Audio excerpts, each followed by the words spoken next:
साथियों, गणतंत्र दिवस की आप सभी देशवासियों को शुभकामनाएं, बधाई हो। आज हमारा देश 74वां गणतंत्र दिवस मनाने जा रहा है। तो आज हम इस शुभ अवसर पर यह चर्चा करेंगे कि गणतंत्र दिवस 26 जनवरी को क्यों मनाया जाता है, 15 अगस्त को ही स्वतंत्रता दिवस क्यों मनाया जाता है। आजादी 15 अगस्त 1947 में मिल जाने के बाद भी गणतंत्र दिवस की क्यों जरूरत पड़ी और देश है वो गणतंत्र क्यों हुआ, इसके पीछे की क्या कहानी है, इसके बारे में थोड़ी चर्चा करेंगे। क्योंकि ये हर विद्यार्थी के मन में रहता है कि इनके बीच में जो अंतर पाया जाता है। संविधान बनकर तैयार हुआ था 26 नवंबर 1949 को, उसके बाद भी 2 महीने बाद में हमारा संविधान लागू क्यों हुआ, इन सभी ऐतिहासिक पृष्ठभूमि और संविधान के उन महत्वपूर्ण तथ्यों के बारे में चर्चा करेंगे जो इनसे रिलेटेड है। तो सबसे पहले हम पढ़ेंगे स्वतंत्रता दिवस। क्योंकि हमारा देश अंग्रेजों से आजाद हुआ था 15 अगस्त 1947 को, और इस ऐतिहासिक महत्व को देखते हुए प्रति वर्ष हमारे देश में 15 अगस्त को स्वतंत्रता दिवस मनाया जाता है। और 15 अगस्त 2022 को जो पिछली बार हमारे देश ने स्वतंत्रता दिवस मनाया है, वो 76वां गणतंत्रता दिवस था और 75वीं वर्षगांठ थी। वर्तमान में इसका अमृत काल, आजादी का अमृत महोत्सव मनाया जा रहा है। 25 वर्षों तक, आगामी 25 वर्षों तक ये अमृत महोत्सव चलेगा। और गणतंत्र दिवस 26 जनवरी को क्यों मनाते हैं? क्योंकि 26 जनवरी 1950 को हमारे देश का संविधान लागू हुआ था। पीछे मेन बैकग्राउंड ये है कि हमारे देश को आजादी तो 15 अगस्त 1947 को मिल चुकी थी, और आजादी के समय ब्रिटेन के जो अंग्रेज थे, उस समय 1946-47 के आसपास दूसरा विश्व युद्ध चल रहा था। उस विश्व युद्ध के दौरान इंग्लैंड देश है वो पूरा एकदम बुरी तरह हार की कगार पर था, क्योंकि जर्मनी बमबारी कर रहा था, कंटिन्यू लगातार बमबारी कर रहा था।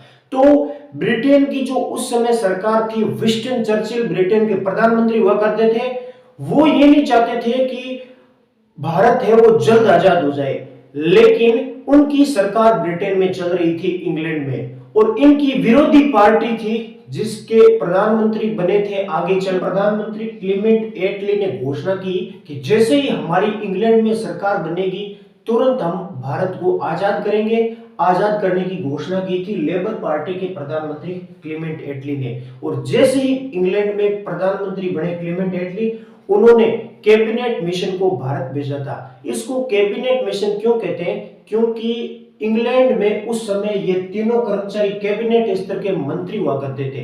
कैबिनेट स्तर के ये तीन मंत्री कौन थे? एक थे क्रिप्स, एवी अलेक्जेंडर और जॉर्ज पैथिक लॉरेंस। ये तीन कैबिनेट मिशन है वो 1946 में भारत आया था। इसी को कैबिनेट मिशन बोलते हैं, क्योंकि इसी ने संविधान निर्माण की प्रक्रिया के बारे में हमारे देश के निर्माताओं को अवगत कराया था कि आप सबसे पहले अपने देश के संविधान निर्माण कीजिए, क्योंकि संविधान से आपका देश चलेगा। तो आप संविधान निर्माण की जो कमेटी होती है उसका गठन कीजिए। तो ये कैबिनेट मिशन 1946 में भारत आता है, और ये कैबिनेट स्तर के मंत्री थे क्रिप्स, एवी अलेक्जेंडर और George Pethick Lawrence. George Pethick Lawrence ये इस पूरी पार्टी कमेटी का कैबिनेट मिशन का अध्यक्ष हुआ करता था। तब से लेकर 1946 में हमारे देश के संविधान निर्माण की प्रक्रिया शुरू हुई थी।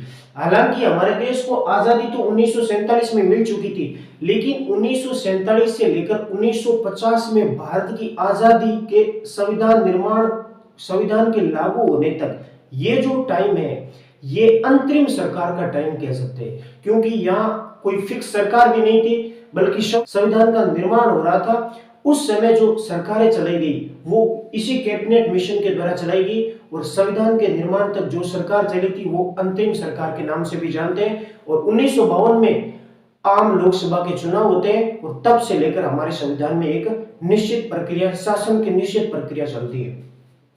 और हमारे देश का जो संविधान है वो 26 नवंबर 1949 में बनकर तैयार हो गया था। क्योंकि इस डेट 26 नवंबर, और ये संविधान 26 नवंबर 1949 को बनकर तैयार हो गया और लागू हुआ था 26 जनवरी 1950 को। मेन बात यह है कि हमारे देश का संविधान 26 जनवरी को ही क्यों लागू हुआ? क्योंकि 26 जनवरी 1930 ईस्वी को हमारे देश के संविधान निर्माताओं ने पूर्ण स्वराज्य की मांग की थी।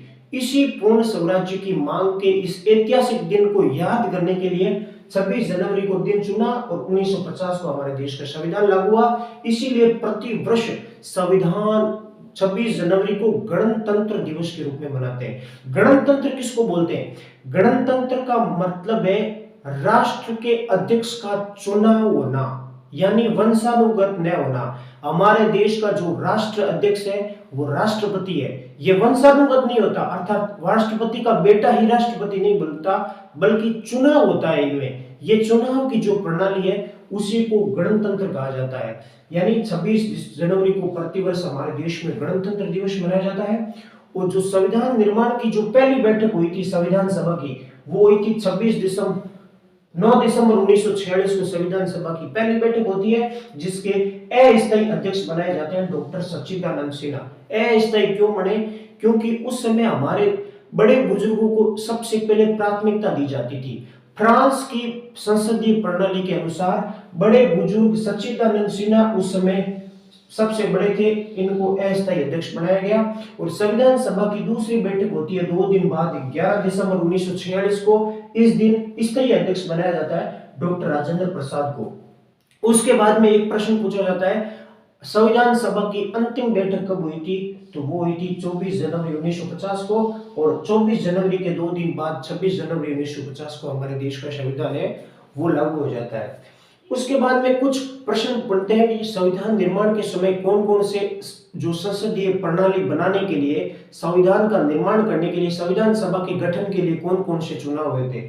उसको गठन करने के लिए अप्रत्यक्ष निर्वाचन किए गए थे, अप्रत्यक्ष चुनाव, जिसमें से सबसे पहले चुनाव हुए थे 1946 में, क्योंकि 1946 में ही कैबिनेट मिशन भारत आया था। उस समय टोटल 389 सदस्य चुनकर आए थे। ये 389 सदस्य मिलकर संविधान का निर्माण करेंगे। लेकिन 1946 से एक वर्ष बाद हमारे देश का बंटवारा हो चुका था भारत और पाकिस्तान के रूप में। तो कुछ सदस्य, कुछ सीटें हैं वो पाकिस्तान में चली गई और बाकी सदस्य बच गए थे 299। और अंत में जब हमारे देश का संविधान लागू हुआ था 1950 को, उस समय 299 में भी सदस्य कम होकर बच गए थे 284। ये 284 कम क्यों है? क्योंकि आधे कैंडिडेट्स की मौत हो चुकी थी, वो मतलब बुजुर्गों के कारण। अंत में 284 सदस्यों ने संविधान सभा की अंतिम बैठक 24 जनवरी 1950 को हस्ताक्षर करने वाले टोटल सदस्य थे 284, जिसमें से 15 महिलाएं थी। देखो, क्योंकि हमारे देश में महिलाओं की प्राथमिकता रही है, महिलाओं को पुरुषों के बराबर का दर्जा मिलता है, यानी मातृ शतात्मक को भी हमारे देश में माता और पिता को बराबर का दर्जा देने के लिए, स्त्री पुरुष को समान बल देने के लिए महिलाओं का भी बड़ा योगदान रहा है। 15 महिलाएं उस समय हमारे देश में थी। और जो टोटल संविधान में समितियां थी वो टोटल 13 समितियां थी कि किस प्रकार संविधान का निर्माण करना है, उनको राज्यों का शासन कैसे चलाना है, केंद्र का शासन कैसे चलाना है। उनमें से मुख्य समिति थी जिसका नाम है प्रारूप समिति। इस प्रारूप समिति के अध्यक्ष थे संविधान के जनक डॉक्टर भीमराव अंबेडकर। इस समिति का गठन हुआ था 29 अगस्त 1947 को। ये प्रारूप समिति ने हमारे देश के संविधान का पूरा प्रारूप तैयार किया था और संविधान निर्माण की अधिकतर प्रक्रियाएं डॉक्टर भीमराव अंबेडकर के निर्देशन में गुजरी थी, इसीलिए इनको संविधान का जनक भी कहा जाता है। ये तो बहुत बड़े व्यक्ति थे, इनके बारे में जितना कहा जाए उतना ही थोड़ा है।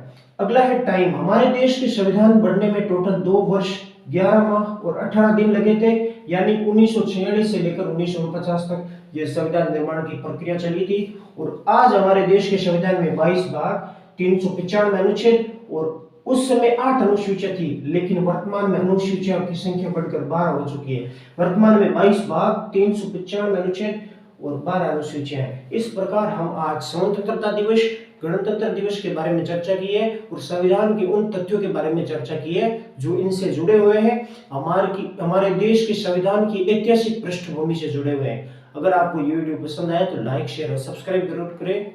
जय हिंद।